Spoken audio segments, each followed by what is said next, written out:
Hello, good afternoon. Michael Winn, Chief Digital Officer of Digital Ops, a division of RB Oppenheim Associates.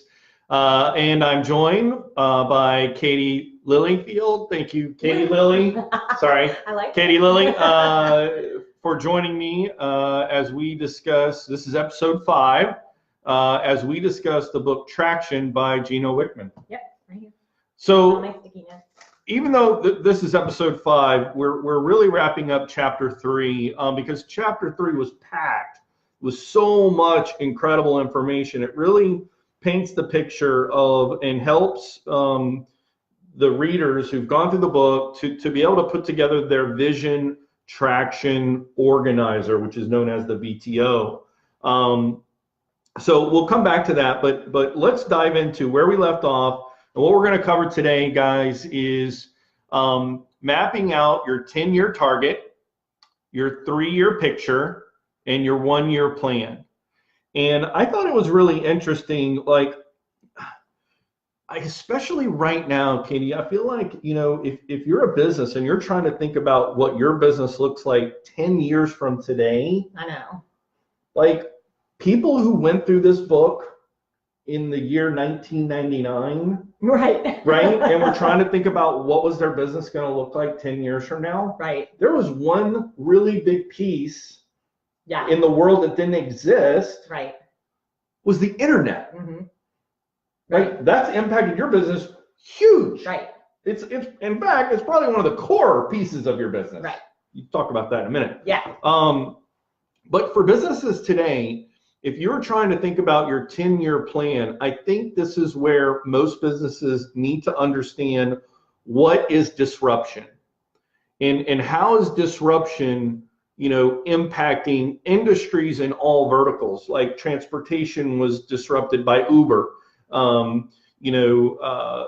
food delivery, and I think for any company, I think you need to understand that whoever is closest to the consumer is going to win. Keep that in your mind. And then also just look back historically within just the last few years and look at some of the industries and how they've been disrupted. And then try to put that as a lens as you try to imagine what do you want for your company. Because if you ignore that, you could really be in trouble. Mm-hmm. So, but I do like that in the book, Gino says, okay, talk about what's your revenue size, what's your staff size, and what your direction is, and then what are some of the measurables in order for you to recognize whether or not you're even on target for that 10-year. Any takeaways from you that you thought in that little section? On a 10-year, yeah, it's just so hard because I have 500 ideas every day, so I'm just like, which ones am I going to do? Right. But I know I want it to be total bookkeeping domination. Yeah. Whatever that looks like. But going back to what you said about the disruption. Mm-hmm. So what we've done is we went through our core values last week. Mm-hmm. And one of our core, we have 6.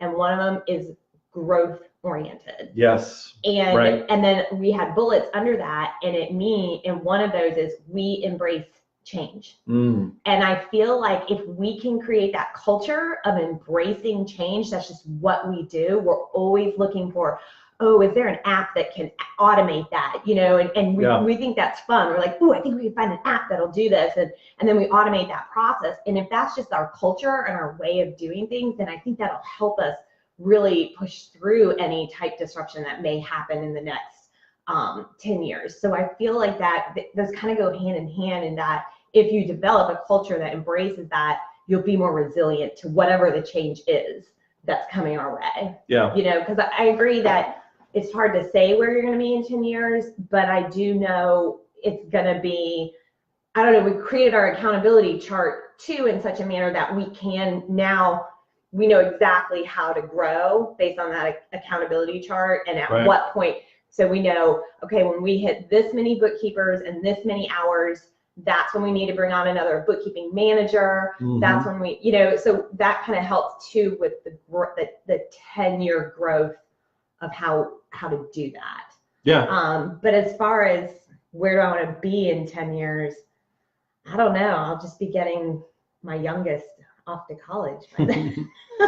I think for us, I think, the agencies of, the 80s and 90s, and even if you go back to like, Don Draper and Mad Men, these advertising and PR agencies, they built these monoliths of buildings with, lots of employees, and I just don't know that's not the model that I'm interested in. Mm-hmm. I do believe that we are in the process of building an army of creatives, because I do think that the creative class is going to continue to build in demand because of what's happening in the internet and the social web, because of all the posts on Instagram and all the posts on Snapchat and all the videos on YouTube. Like the need for a volume of creative is greater than ever before. And so, I know that that's going to be part of the vision, is for me to have like this army, this network mm-hmm. of, creatives. But I'm not tied to the brick and mortar building to access that, right? Like I'd rather have 30 creatives who are, doing stuff out of Starbucks or in their living room or sitting in their pajamas, at night. Like I'm not tied to the idea that you have to be in the building from 9 to 5 to get the work done. Right, and that's exactly where I am. My bookkeeper, I do have one that works at Starbucks. Like she does her thing. She drops the kids off. She goes to Starbucks and she knocks out her bookkeeping and she's done. Right. Right. Cool. All right. 3-year picture. So I like this one. This one is a little bit easier, I think, to kind of wrap your hands around. I think when you look at, how can you sort of project your future growth, in revenue, look at specific profit numbers, number of clients, number of staff, number of locations. Maybe you're going to have multiple locations. And then breaking down, like, what are the operational factors? Like, are you going to need more desks or more phones or more computers, more email accounts, and kind of what that ripple effect is, mm-hmm. For that growth. And then the other piece that I thought was really interesting, was really smart, was, looking at the roles within the organization as the organization starts to scale. Because, if you're at a 3 to 4 to 6 person and you go to 20, like that's going to be a different dynamic. And so what are going to be the different roles? And so talk to me about what you thought about your sort of 3-year picture. So I've given no thought to my 3-year picture. Okay, very good. Yeah. So I've got my 10-year vision and I've got my 1 year, but I don't have a 3-year. Okay. I don't know why that's just not materializing for me. I mean, it really isn't. I have no idea, because we've grown faster in the last 2 than I ever imagined. So I just am like, wow. And I'm very blessed because we've grown strictly word of mouth. Mm-hmm. And Michael did this fantastic marketing plan for us, and it's fantastic. And I can't wait to implement that. And I'm just like, wow, where will we be when we're actually going out and like selling, So So this year for us is so much about putting in the infrastructure. And I think that's why I can't get past this year, because I feel like, I don't know. So this is a good story I wanted to share. Mm-hmm. So I did my billing this mm-hmm. week. Right. And there was a lot of admin time, And so, of course, naturally, I want to take that admin time and times it by our billable rate and see how much money I lost, and then cry. So I didn't even look. I was like, I'm not gonna even look. And I was like, I have to think of this as an investment. This is an investment. I am putting in infrastructure that's going to take us to the next level in the form of non-billable hours. Mm-hmm. We are taking the time to just map everything out and fix things that are broken, and so it's an infrastructure thing. Mm-hmm. Does that make sense? Yeah, absolutely. And we kind of had it was a little bit of a the meeting that we had, and I want to say it was early last week. We sat down and I had been sort of looking at some of the growth numbers, and I was using a rough number, like, okay, you work 40 hours a week, like that's basic number, whatever. There's 4 weeks average in a month, whatever. So you have 160 hours ish. We're not talking scientifically data, how many, but roughly. And then I thought, I don't want to work 160 hours just straight up like billable. Like a machine billable. Like that's not realistic. Well, yeah, no, right? it's not realistic. No. And so, you know, it took me a minute though to kind of like, part of it was greed, like let's do 160, and then if you multiply that times 12 months, like how can we get to $1 million? You know, I mean, right. But as I started working through it, and as you know, we got together with the staff, and I thought, you know, the reality is what you just said is there's some percentage where you're like working on the business, right? You know, it's administrative or it's just general task, and so you have to allocate some time for that, or you know, it's going to get ignored, right? And stuff's going to break. Yeah, it's not going to work. And so we figured, okay, well, we need some component of that. And then the other part that I thought about, you know, one of the things in just the last year, really for me, maybe year and a half, is, you know, obviously, you know, I've lost weight and I feel really energetic, but you know, I've really cut back on just like binging Netflix and stuff, and because I'm watching other videos that are inspirational to me, right? Whether it's Gary Vaynerchuk or whether it's, you know, Simon Sinek or, you know, whoever sort of the thought leaders are in growth, and so I'm doing more of that, which I consider, you know, personal development. And so I know how it's impacted me and how it's changed my attitude towards the business. Mm-hmm. And so I want that for my people as well. Right. And so I've said, okay, let's carve out, you know, 10% of the day, you know, a half hour a day that our people can get better at their craft, whether it's doodle time or, you know, listening to a podcast and just chilling, watching a video, you know, whatever it is. Like, so I guess that really goes back to culture in a way. Definitely. Right? Yeah, that's the first thing I was thinking. Yeah, and so like we talked about earlier in chapter 3 about, you know, your focus and your core values. So I think it's kind of a culmination of all of those things. So now that we've had that conversation and I'm thinking about it in terms of a 3-year picture, then I can say, okay, well, if there's, you know, let's say if we, you know, subtract all the admin and professional development out, then there's only 120 hours available. Right. And then the thing that I think we really realized is there's a set amount of time that we need to be able to really deliver value to our clients. Mm-hmm. And we talked about what is that time, like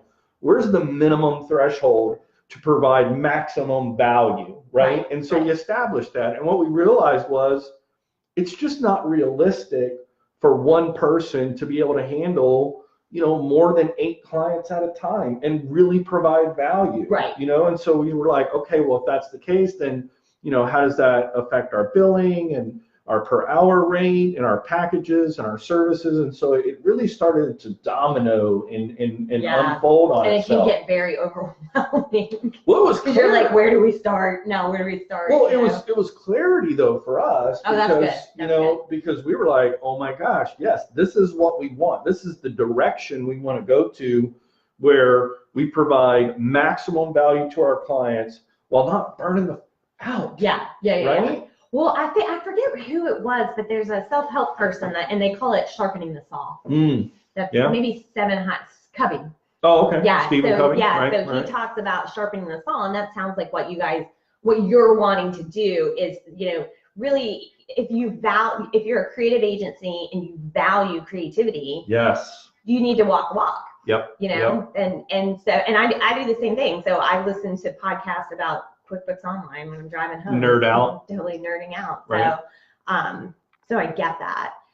One thing when you were talking though, that I did do with the whole admin time was we started to break out that admin time by HR, sales, marketing, and then just general administrative. Mm-hmm. And so what I like about that and what I think I'm going to do, and we can get into it more when we get into like the data section on here, is kind of trending, like just seeing, okay, we were at this many hours of admin and it was broken into these categories, and then just kind of see how that ends up and see where it trends out. Yeah, like what's an average, what's a normal, when we did it that month, what happened to say, you know, and just, I don't know, just doing some analysis on it and coming up with what's reasonable. Yeah. Well, again, the main point, and we'll jump into the 1-year plan, because I think that what you just said, measurables, you know, if you don't have some type of analytical engine to be able to look at what am I doing, how am I being accountable for the hours that I have, then it's really hard to map out a plan. But if you do have things like that, whether it's time record keeping or whatever the measurables are, then you actually can look at, okay, how are we doing? Are we attaining these things? But I thought it was interesting in the 1-year plan. He recommended really only focusing on 3, 7 max sort of things you want to do in 1 year when it comes to like core planning and executing, because he says if you start with that small number, you're still going to end up with a dozen or even 20 things that you want to do. But being able to prioritize that sort of 3 to 7 is a more realistic, and that's been the success model that he's seen for thousands of businesses who have gone through this process. So I thought it was interesting. And then, of course, in that 1-year plan, you're still going to break down number of clients, profit margin, number of staff, operational, implications, whether it's, again, going back to phones or desk or, whatever the hard operational, things are. But the one thing that he didn't say in there, but it definitely sparked an interest for me, was I tend to sort of, I look at, okay, here's what the things are, and then I try to reverse engineer of, like where I'm at, and then how I'm gonna like, kind of just step it backwards, and so I felt like, and that's the example that I gave you with, okay, if we have 160, you break it down to 120, right. 30 hours here, 10 hours there, so it's breaking it up. You're like chunking it down to like, what are the small changes I can make to get to that? It has to be practical and tactical. Ooh, I like that. Right? I think Did you that's, just make that up? it came. Yeah, you got to have a practical and tactical plan to get to your plan. So I thought that was really good. Any other thoughts there in that 1 year? No, I mean, just our 1 year is standardized. Yeah. Infrastructure is standardized. And I'm really glad that I keep saying that, because it helps me when I get really nervous, when I turn down a client, when I turn down some time of networking, when I'm doing my billing and it's not as high as I was hoping. Like, it's like, that's not what this year's focus is about. It's not, our goal is not reach this revenue. Our goal this year is not take X amount of clients on. Our goal this year is 100% standardized, implement this EOS, and so by just having that 2 to 3 part focus helps me from getting scattered, because I'm an idea person. So I'll get this idea in my head and I'm like, this is fantastic, let's go this direction. But no, we got to do this first, so that the infrastructure is in place and I can take off with all my ideas. And it's not glamorous and it's not necessarily fun, but you got to do it. Yeah. So so they have the 10-year, the 3-year, the 1 year, and then the sort of tail end of the 1 year gets broken down into what he calls rocks, which are really just like little 90-day chunks, if you will, of execute, plan, execute, measure, plan, execute, measure. And they're going to go, we'll break that more into, I think, chapter 8 when we go into rocks and really how to make them maximize and create opportunity there. So the 1 year is broken up into these little 90-day rocks, which are your priorities. And then he leaves the last little window for issues. Yeah. Issues that are going to come up that are, and issues, I think, and again, I know there's another chapter that he dives a little bit deeper into this, but I think of it as like, it's obstacles, right, that are going to get in the way of you achieving this. Right. Whether it's ego or whether it's building or whether it's signed agreements that you have with current vendors, like issues could be all process issues, right? So it could be any number of things, but the issues are what's going to stand in your way of achieving your 1 year plan, your 3-year picture, and your 10-year target. Yeah. So, and I like that issues list, because I've heard it called something else in the past. of the parking lot, and you put all your issues in the parking lot, and then every quarter when you're setting your rocks, you look at that list and you go around, like we did this last Friday. We all put out our list, the laundry listed it, and then tallied where all three of us agreed. Yeah. Right. And then those were the ones that naturally rose to the top. And because we probably had like 20 things, and then we focused on either 6 or 7 that just rose to the top. And it was interesting which ones did. It kind of like a domino effect. It's like, oh, well, if we address this one, that'll take care of some of these other ones that we have on the list. Yeah. And it was also interesting too, because we went around the room, and what was important and pressing to my other team members wasn't necessarily important and pressing to me, but it was interesting to hear what was important to them and why. Right.